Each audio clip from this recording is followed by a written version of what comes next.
everyone. We want to welcome you to Tour With Me Live, your monthly source for candid conversations on sexuality, kink, and sexual health.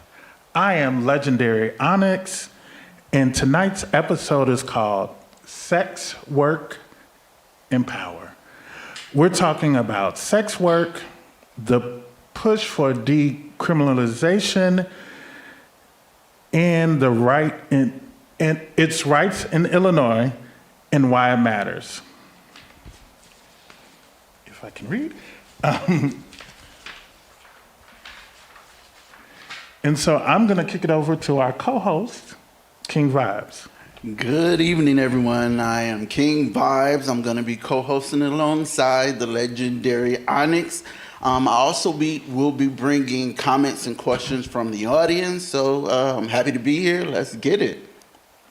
So today we have a phenomenal guest. So we want to ask you a couple of questions and get to know you. Sure. Thank you for having me. All right. How about you start by introducing yourself? Sure.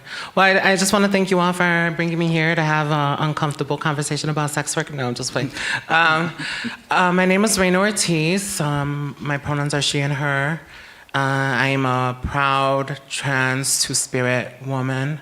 I am a current and former sex worker.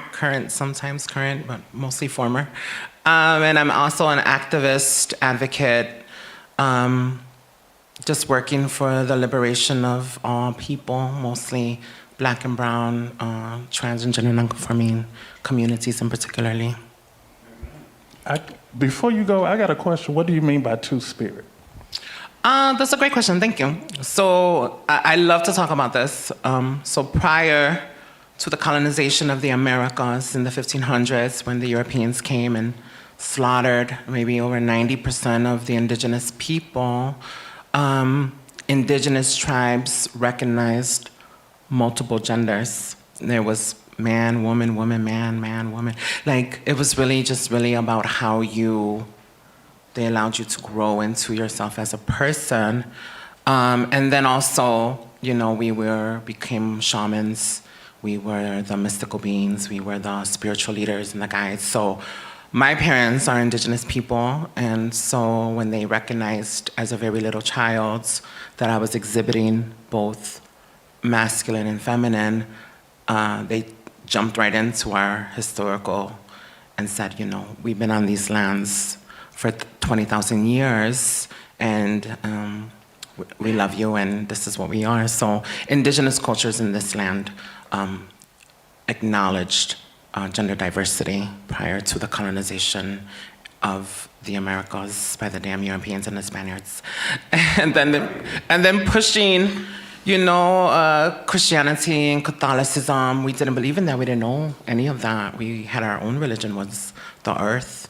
And spirituality, So a documented case in 1564 was a documented case with a French explorer when he saw a gender variant person, and they were just like, of course it's a hermaphrodite, it's all this stuff, But the reason why, and thank you for asking, is for me, it's what saved me. My parents recognized it very young and said, this is our culture, and we love you. And you are our family, and we will embrace and guide you, and that's not a luxury that is afforded to all or many people. So I always say it was the connection to our historical component is what saved me in this modern day, So, well, thank you for asking that question. Thank you. Absolutely. I done heard it, but I know the people didn't know. Yeah, thank you. I hope it's a little snippet. Yeah, thank you for that little trip down history lane. So Legendary mentioned that there's a bill that's in the process of being passed to decriminalize sex work. Why is this bill important to you? Sure. So the bill is HB 3518, and it was introduced about 2 weeks ago.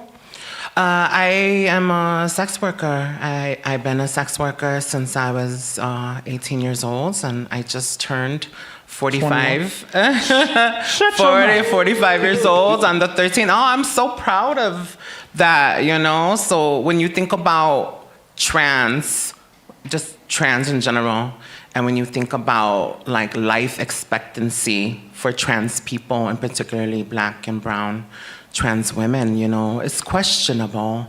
But, you know, people are like, oh, it's 35 years old. And when you think about that, you know, to excel that by a decade.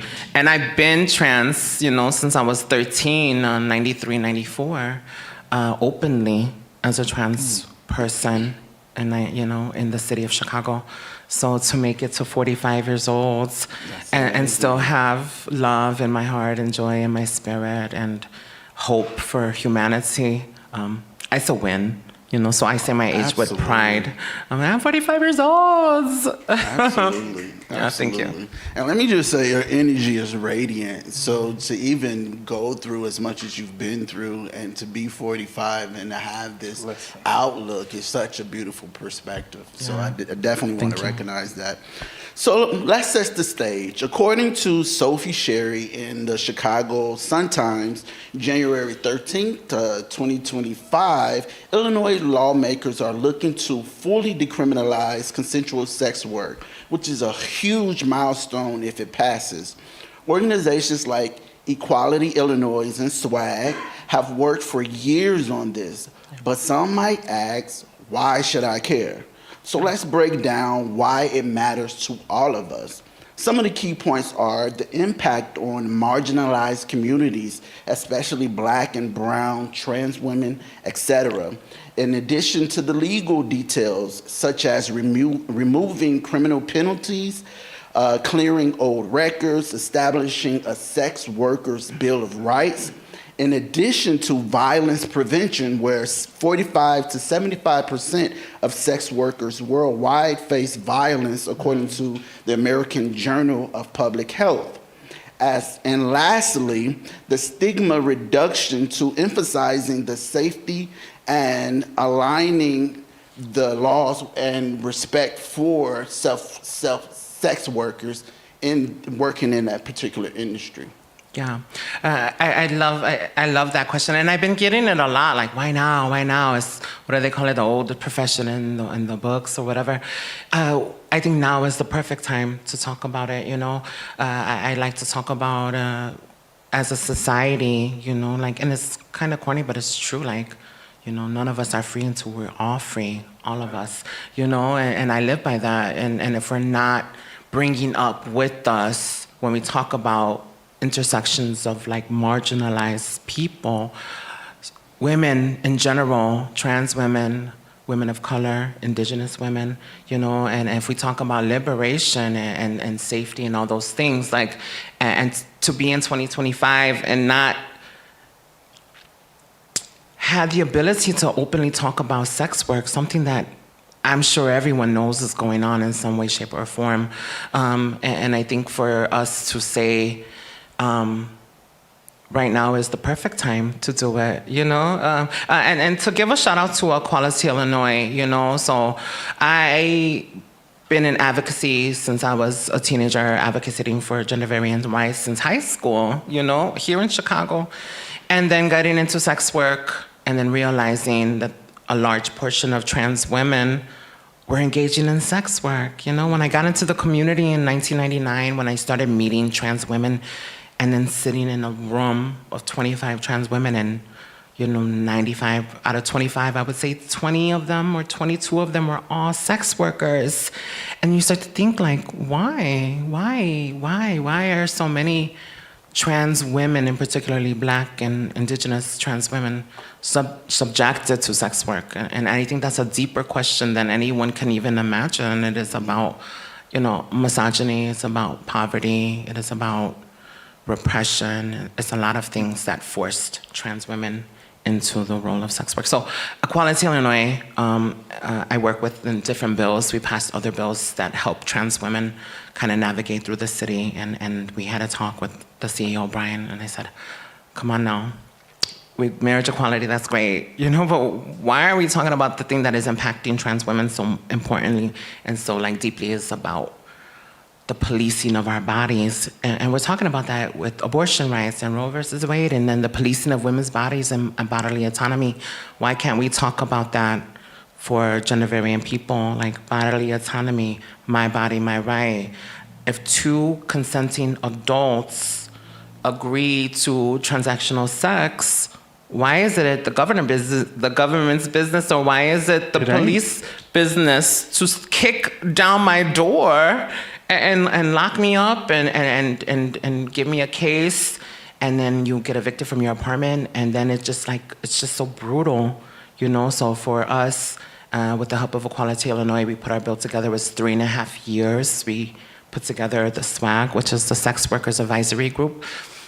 Black and brown, current and former sex workers, cis men, cis trans women, also just a bunch of us, and we really, like I said, 1,000 meetings and hundreds of conversations and 1,000 meetings, whatever. But it's been just a large amount of conversations and disagreements and coming to consensus. And at the end of the day, for us, it was about safety for the sex workers.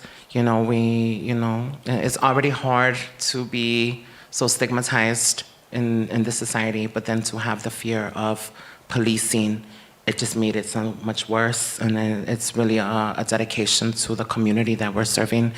And it's been a tremendous taking, but we're so proud of it. So yeah, thank you. Yeah, it sounds like you really should be proud of the work that you've done. Great job. Yeah, gracias.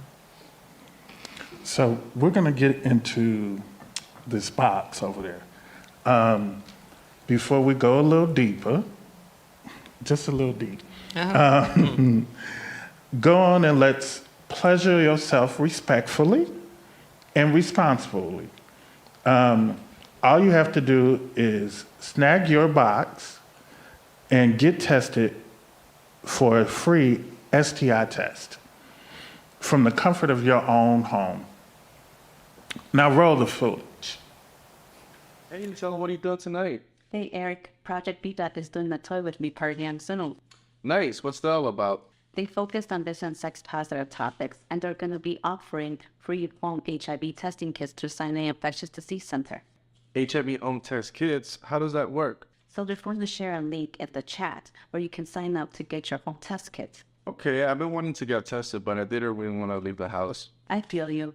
You just give them your contact info, and someone from Sinai will contact you to send out your free home HIV testing kits. They'll put it in an unmarked box to your mailbox. Okay, then I do the test by myself? This sounds kind of difficult. It's not that hard. Once you get the test kit, it's pretty easy. Just follow the step-by-step directions, and you'll get your results in about 20 minutes. Let Sinai know that you took the test and what your results were, and you can even call them and they'll walk you through it. Sinai will then contact Project Vita to let them know that you took the test, and they'll send you out a complimentary gift bag. Can they also help me access PrEP and any other sexual health needs? Yeah, of course. Sinai partner up with Project Vita to provide sexual health education, prevention tools, and medical treatment to the community. And they have lots of services too. Sounds awesome. I definitely want to go and get tested at home, and I'll do the Toy With Me party too. All right. So, right now, I have a question. Okay, so often when people think of sex work, they think of street sex work or quote-unquote prostitution. However, the adult entertainment industry, such as porn, including OnlyFans, are also a major part of the sex work industry. How do you feel the stigma around online sex work versus in-person sex work differentiate?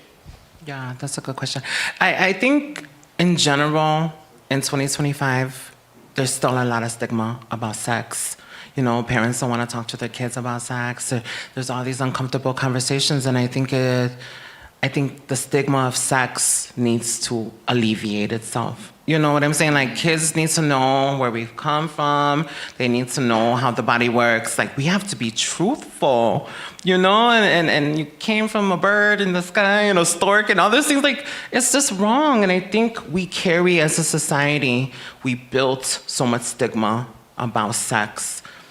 and then it goes deeper into gender, and it goes into all these things. Like, one, I think we need to start educating our children appropriately, respectfully about sex in general.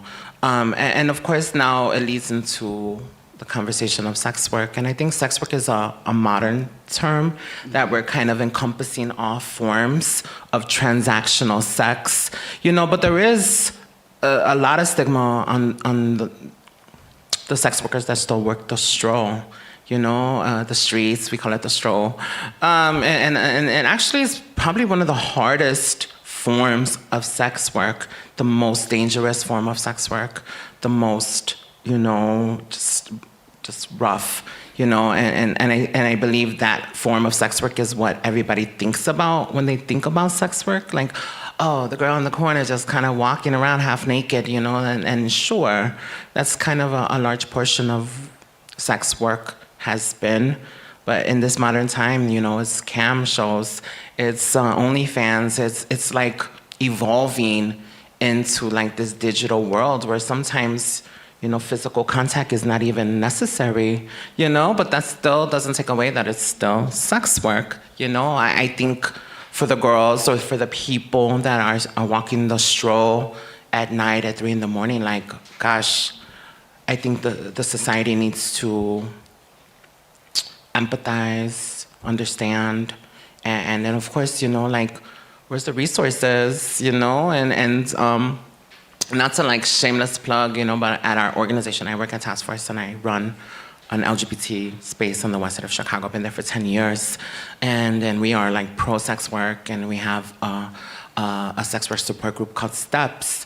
And it's, sex workers come in, cis heterosexual women come in because they know that we are pro-sex work, not just trans or LGBT, and we treat them just like anybody else. And we want you to be a safe sex worker. We want you to, here's condoms, here's, information, here's an employment program, here's all these things. But if you are choosing to engage in sex work, we are going to support you however we can as an organization. And I think it's really just about the ramifications of sex and how we as a society make it so taboo and bad when we all came here because of sex, And I think the stigma of like streetwalkers or walking the street and all those things, like, I think we should just be a little bit kinder, honestly.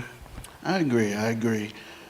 And so, in considering what you're saying in regards to society being more kinder in regards to the sex work industry, what about those who don't identify with the industry, in regards to people who, could be a little bit more reserved when it comes to their sexuality? Why is the bill that is in the process of being passed even important to them?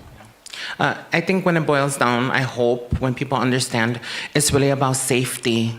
Like safety. The guy cleaning your window on the 85th floor, there's OSHA and there's all these things that are put in place to keep them safe, and in all these kind of ways, decriminalizing sex work for us as a group, as SWAG, as Equality Illinois, as our collective is really about safety. The person that is out there at 3 a.m, fighting against tremendous, things, at the end of the day, shouldn't be harassed or abused or victimized by a system that is being paid to protect them, Decriminalization of sex work gives it back to the sex worker. A lot of times we talked about statistics where sex workers are assaulted.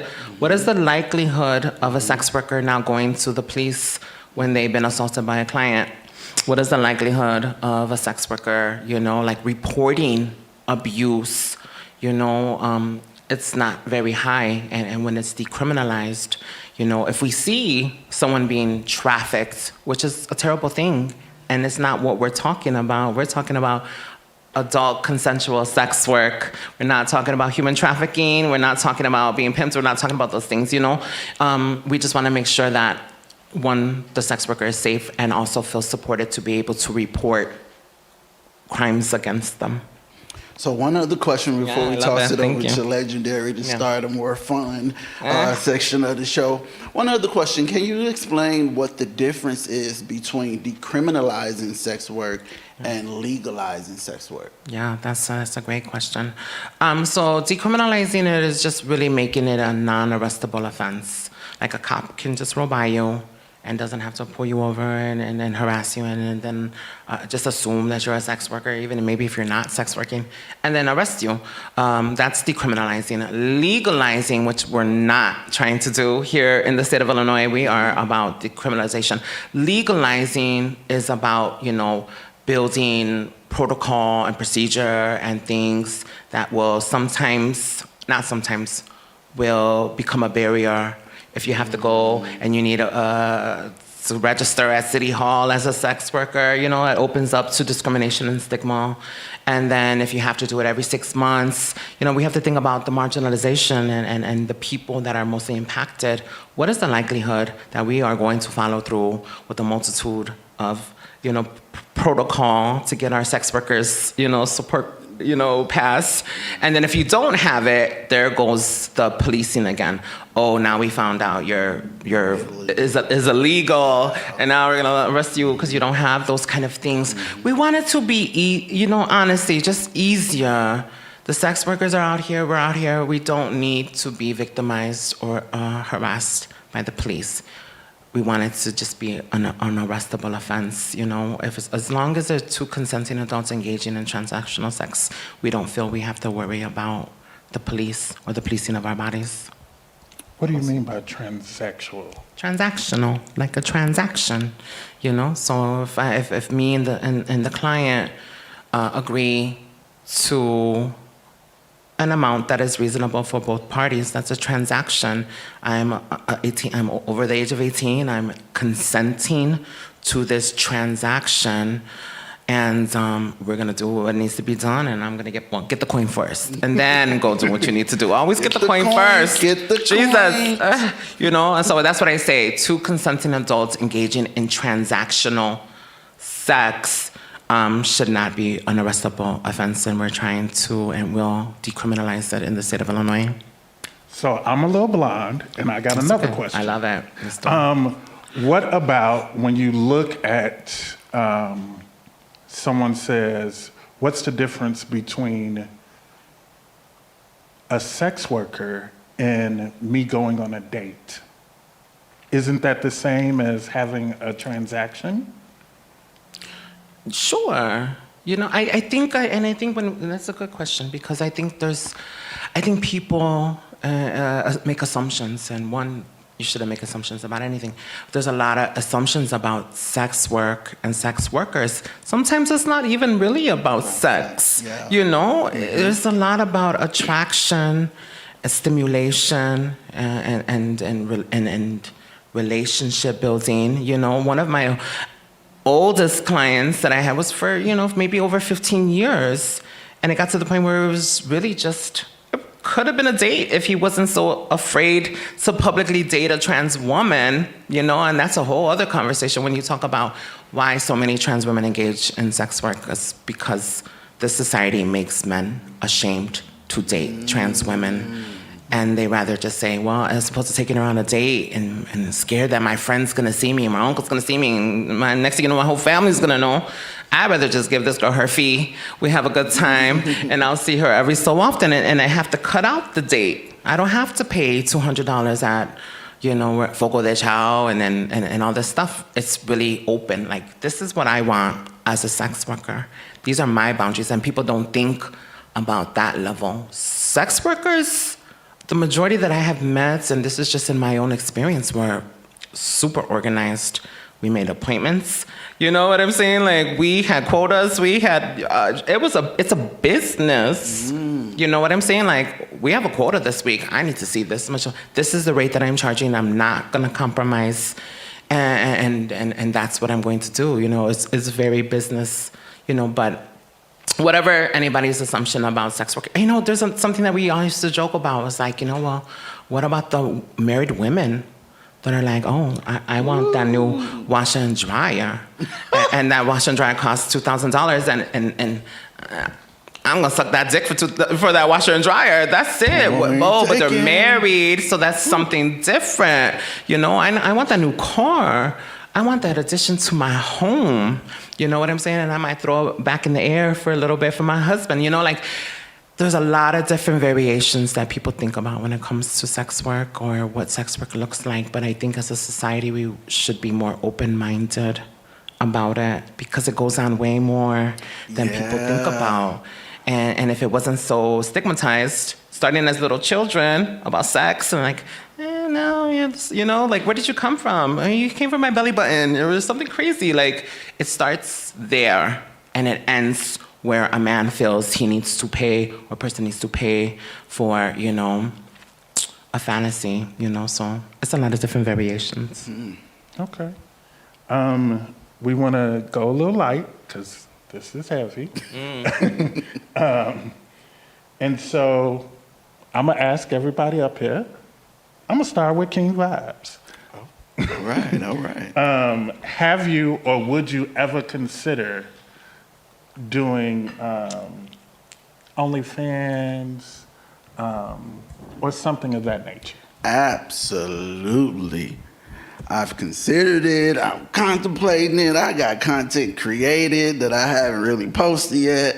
But I think for me, it's also about a celebration of my body and me owning my sexuality.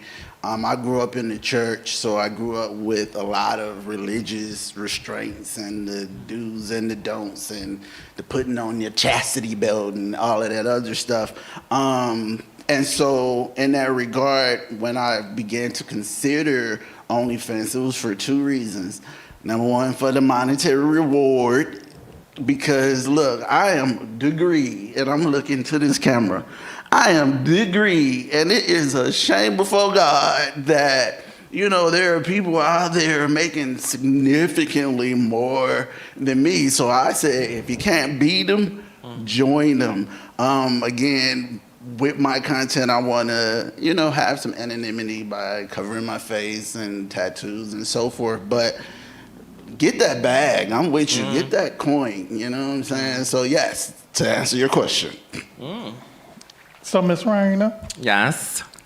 Now, I know that you have participated in the private work. Would you be open to videoing your wonderful work? Say what you want to say. Okay. You know, okay, so I engaged in sex work in various degrees for 2 decades almost, you know? And then I started as walking the streets to traveling the whole country as an escort for a very long time. And only very people that are very close to me know, like, I'm really taking a break, you know? I've been just kind of like being able to step away from sex work in the last couple years and kind of like, so the answer is not right now. I'm not saying that I won't in the future. I think right now I'm experiencing something that I haven't experienced in a very long time, which is like the power of no. I don't have to. Speak on that. Yeah, it's the power of no. Do you want to have sex? No. Do you want to have money for sex? No. You know, I'm giving myself. It's the healing process. You know, I said I turned 45 years old. I've been engaging since I was 18 years old. Like, in the last couple of years, I've been very fortunate enough to be able to take a step back and just kind of support sex workers in a different way, in a political way, in a resource way, in a more social support way.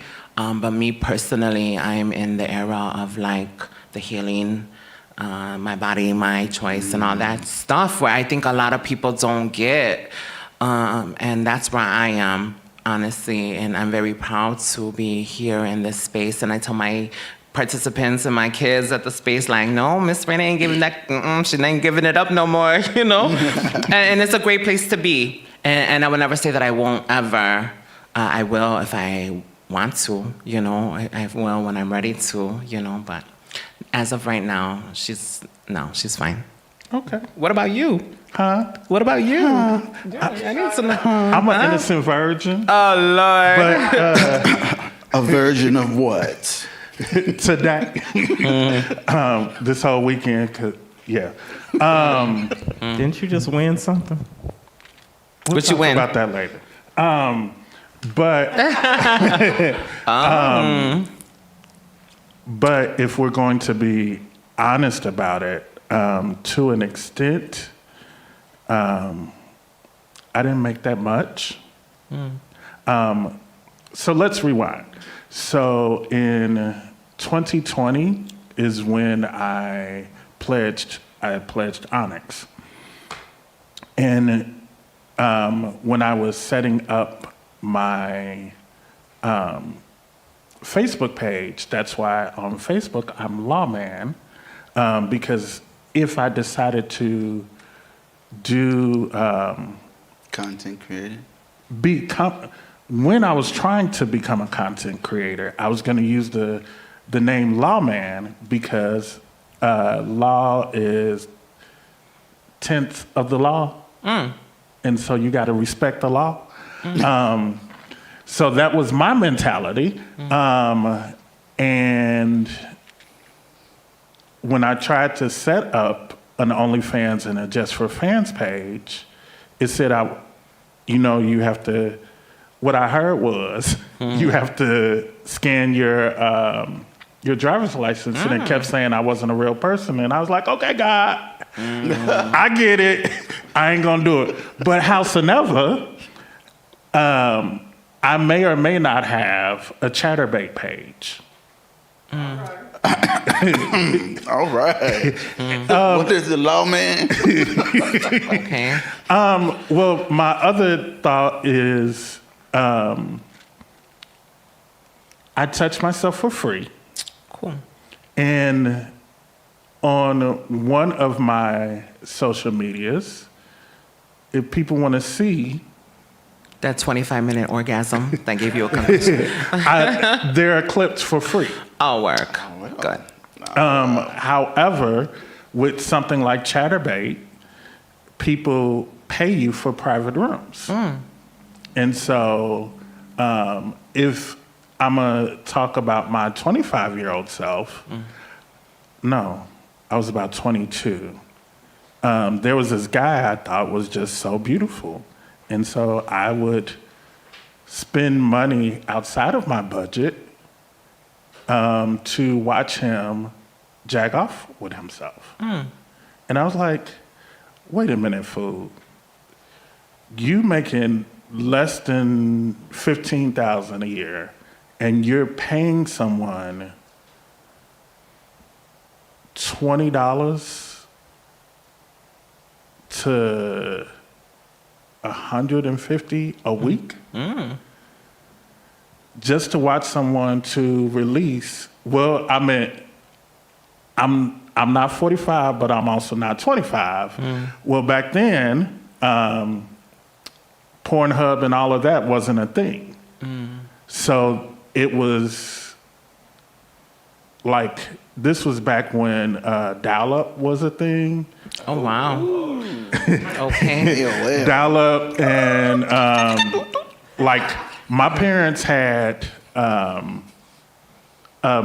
answering service, like an answer machine, where it was an app where you could like record messages when someone was online.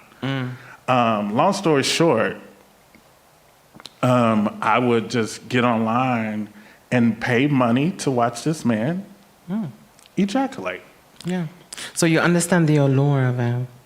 Oh, It's so alluring. And it's so like... and I think it wasn't even alluring. It unlocked something in me sexually Good. that physically he was my type. He was beautiful to me. And I enjoyed watching what he was doing. But it was the fact of why it felt like I ain't had no money.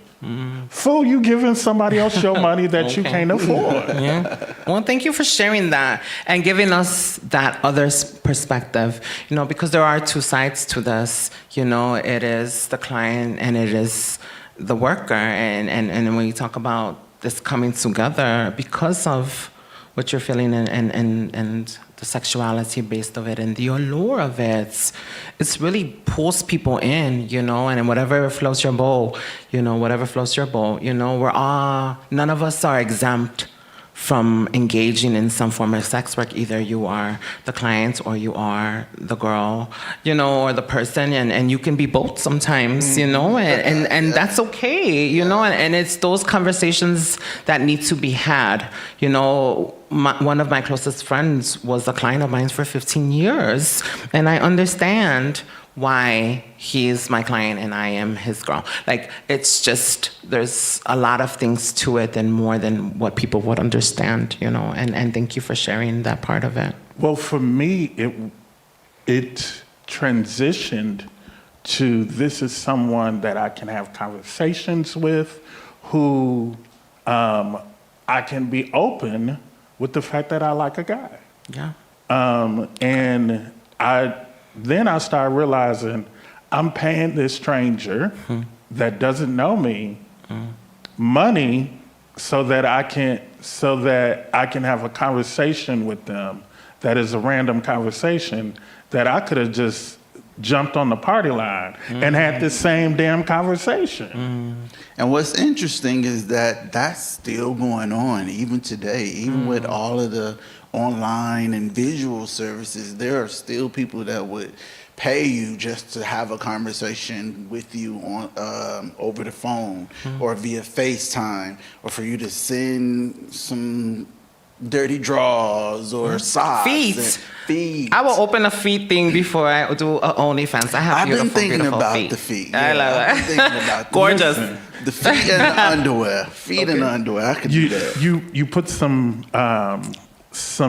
you moisturize your feet. Put some. Yeah, oh my God, it'll slather them up. So if you're watching, baby, these feet are moisturized, honey. she'll sell her feet before she does it OnlyFans. I promise you. But I mean, and then even during the pandemic, there were people who had an OnlyFans, and all they were doing on the OnlyFans was reading to people. What? Yeah. Listen, you could have had story time, and people was paying for story time during the pandemic. Because it's about companionship. Companionship. Think of the key word is companionship. Regardless if it's heavy sex, regardless if it's a light conversation, regardless of what it is, it's another person paying for the companionship of someone else that maybe they would not have access to unless they were paying them. You know what I'm saying? And once again, it goes back to the stigma of sex and the stigma of sex work. It is so broad, and I think in 2025, 2024, and since 2020, like, the word is spectrum. There's a spectrum. Gender is a spectrum. Sexuality is a spectrum. The level of companionship that you need from another human being is on a spectrum. And I think the more rigid things become, the disconnected we become as people. We all need some form of human interaction, and it all looks so different, So I think we really need to start having conversations openly about sex, about companionship. What is a relationship? What is sexual transaction? What is this kind of stuff? And if we're not having it, we'll be on a panel in another 20 years talking about the same thing, So destigmatizing is important, and having real open conversations about who I connect with and how this feels. All right, Raina. So I want to jump into something a little fun with you, since we're talking. So I hear you talking a lot about connection and intimacy and so forth. So we're going to play a little game of this or that. Okay. All right. So question. Do you prefer anonymous sex or intimately connected sex? I like both. I like both. Tell me more. It depends on my mood. You know what I'm saying? Like, I'm a very sexually liberated person. I really enjoy sex. You know, and anything when I was younger, it was a very anonymous sex. I loved it actually. You know, I enjoyed the mystery of it. I enjoyed the surprise or the disappointment, or you know, whatever. But I did and still do enjoy, you know, a hit it and quit it kind of thing. It's okay, you know. How about you, Legendary? Whew. Uh-oh. No. No, to which one? Anonymous or intimate connection? No, I can't do. No, I ain't gonna lie. I ain't gonna say I can't. But depending on where, I feel like where I am in life, I have to have more of an intimate connection. I don't mind anonymous sex, howsoever. It also depends on like mentally, physically, emotionally where I am, because there will be no yeast. The bread ain't gonna rise. Oh, you like all that soft stuff. So like, I'm sorry. no, but like if I don't Stimulate. find any connection with the person, there's Wow, Fair enough. that's beautiful. no. That's beautiful. No, I think it's it's beautiful. not. Yeah, I definitely can relate to that because, again, I think for me, intimate connection kind of speaks to me feeling able and vulnerable enough to give you more of a sexual interaction. I'm one that I am sexually aroused by my mood, kind of like with what you were saying. If I'm not feeling you, if even no matter how attractive you are, if the connection isn't there, then my sexual arousal is going to probably be at a -3, you know. But I do have another question. This is a good one. Do you prefer professional porn, studio porn, or amateur porn? Who, me? Either one. I would say it really depends on what I'm trying to do. So like, Give me an example. What do you mean? so like if me and my partner are watching together, I need the studio, I need the lights, camera, action. But if we're gonna rewind to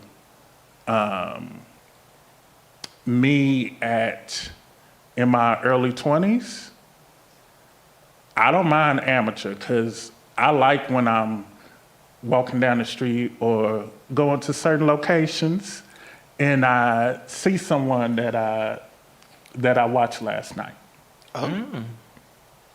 Oh my. Okay. How about you, Raina? It's the mood. Everything is about my mood and Yeah. how I feel it. What is it pushing to, you know? So it's really about my mood. I think I prefer amateur porn. I think amateur porn gives me more of that real life feeling versus that lights, camera, action feeling, you know, stop, go, pose. I prefer you just go at it, bump the camera, get your life, and when you have that type of connection where you're not even focused on the camera. Because one thing I hate about porn is when they're sitting there holding the camera, trying to be the director and participate at the same time. That's raggedy. But if you just set that camera down, get your life, blank out, man, that ain't nothing like amateur porn. That studio porn can be a little Howsoever, if we look at just modern technology, it's different from when we were young Fair enough. and they was recording it on the VHS tapes Fair enough. with the big giant camera that you gotta hold versus But even the with a iPhone. cell phone and you trying to get put the phone down. Listen, but like there are ways that, but see, that's someone who doesn't know what they're doing. So like you can have different angles and you can do that, and then do that, and then do that, and Oh, well, and you can cut and paste. and- No, I want it raw, just like right there. Like, don't cut it. Let me But- see the mistakes. Let me see. Let me see all of it. But see, that's for me. That's also like the perfectionist in me. Yeah, And then also, I studied theater. gotcha. And on top of that, there's also the aspect of I did a play one time, and the line was, I am not a perfectionist. I just want it done right. And so my issue is that sometimes with amateur porn, you don't look like you're being pleased. You look like you're pleasing the person. I believe when it comes to sex, I believe in a legendary experience. 25 minutes. No, but it's more than just the orgasm. I believe that if you're having sex right with the partner, that a couple of days later, I can close my eyes and touch myself and think of all the things that I did to you, how much you made me feel, how wonderful you tasted, how wonderful you felt, how juicy you are.